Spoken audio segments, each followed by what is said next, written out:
Dr. Mabizela, thank you so much for joining us. Thank you. We just wanted to know, the students say that if their mandate hasn't been met by 5 o'clock today, that the stalemate will continue. What do you have to say about this? I do need to understand exactly where the issues are. We received a set of demands, and we responded to them. We responded very favorably to all the demands. There is only one area where we could not find each other. It was in respect of what should happen to the people whose names appear on the hashtag RU reference list. Okay? Now, bear in mind that some of those people whose names appear there have not even been charged. Okay? You might know that we sent a notice, a top list invitation to the students to say, if you have been raped by any of those people there, come forward, report the matter, provide a statement. We will press charges, we will charge the person, and once we have charged that person, we can hold a pre-suspension hearing, because the argument, quite rightly, is that I can't be in the same space with someone who violated me. And so we can suspend the person. But in order to do all of that, you need to charge the person, all right? So some of those people have not even been charged. And again, I just want to invite people to come forward.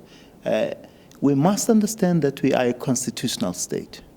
We cannot act summarily against those people to say, because your name is on that list, we are going to remove you from campus. That is unconstitutional. It's a violation of the basic law of this country, the Constitution. We would be violating the rights of that person. So students can help us resolve this particular issue very expeditiously. You might know that that list has been growing. A few more people have been added, all right?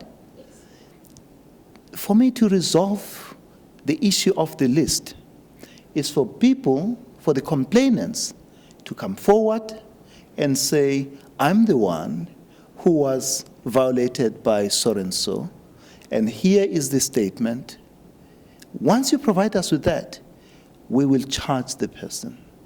Once we have charged the person, we hold the pre-suspension hearing.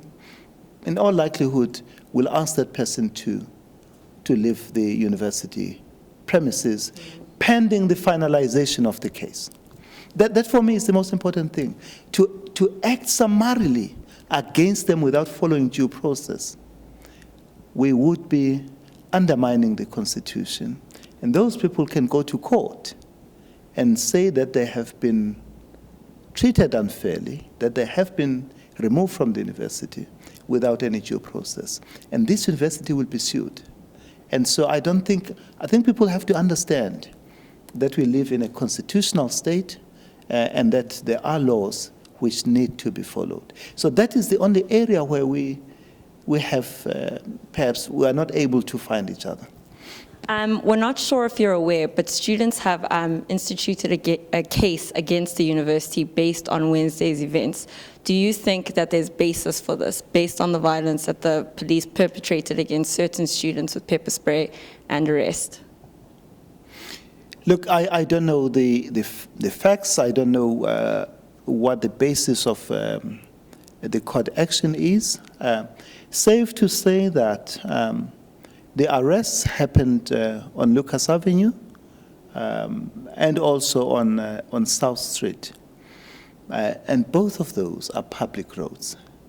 And police do not need any instruction from anyone to act against what they see as an unlawful behavior on a public road. So I don't know what the case against the university would be in that regard, because the university was not involved.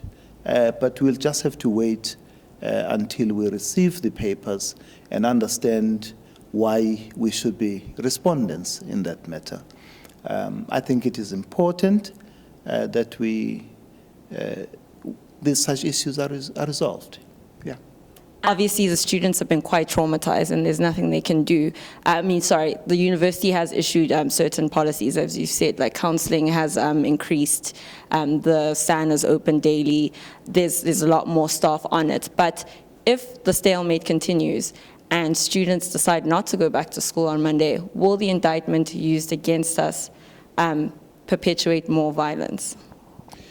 The interdict, I hope it does not perpetuate more violence. And I think people have to read that interdict very carefully.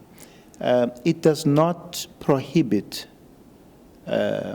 peaceful protest that is within the prescripts of the law. In fact, it could not, because it would be found to be unconstitutional. Peaceful protest within the prescripts of the law is protected in the Constitution. It only prevents people from certain activities, for example, erecting barricades, because you are obstructing free flow of people and traffic in and out of campus. It prevents people from disrupting lectures and things like that, and just the operations of the university. You know, this is a very difficult thing because we have a constitution. The constitution protects the rights of those who want to protest. Yes. And I would certainly uphold that. But the constitution also protects the rights of those who do not want to protest. That they should be able to continue with what they do unimpeded. And so the interdict simply asks all parties involved to say, do exercise your constitutional right in a manner that does not undermine the rights of the others to exercise their right as well. You see, the rights in the Constitution are not hierarchical. The Constitution does not say that this right is superior to that. You have two different groups. One group wants to protest. Another group does not want to protest. So the interdict simply says, if you wish to protest, do so without undermining the rights of the one who does not want to protest. Let the one who does not want to protest continue to exercise his or her rights. Yes. That is really the most important thing. Okay. And as a VC, what would you like to say to your students on a personal capacity? What would you really which you feel you haven't had the space to be able to say to your students based on everything that's happened this week? Look, it is important that we work together. One, the issues that have been raised of rape and sexual violence are very important. No one should ever try to minimize them. They are real, and they are part of our society. They're shameful part of our society. They are part of Rhodes University. And I would never do anything to sweep anything under the carpet. I would never defend a rapist.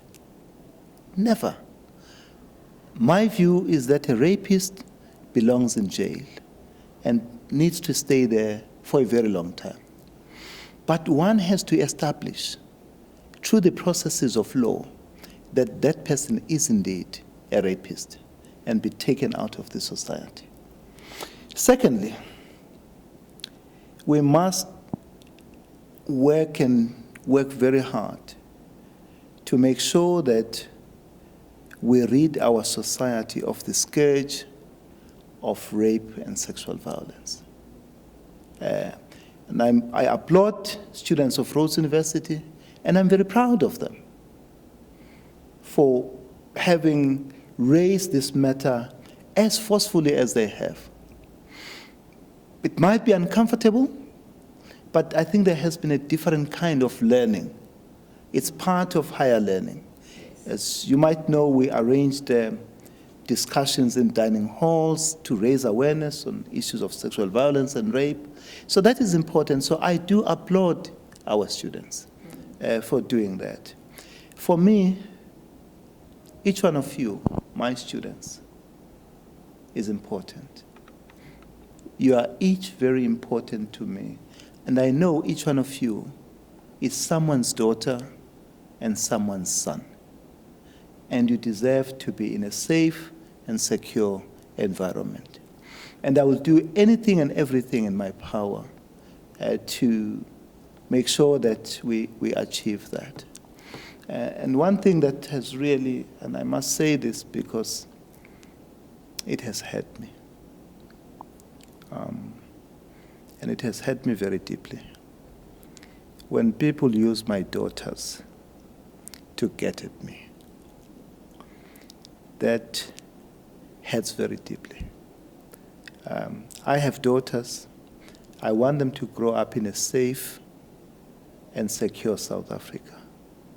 Under no circumstances would I ever defend anyone who commits such a horrific crime as rape. And for anyone to suggest that I would do that is misrepresenting me. But then to use my daughters, who I love so deeply, to get at me, that kills me. Thank you. Thank you so much, sir, for taking the time to interview with us.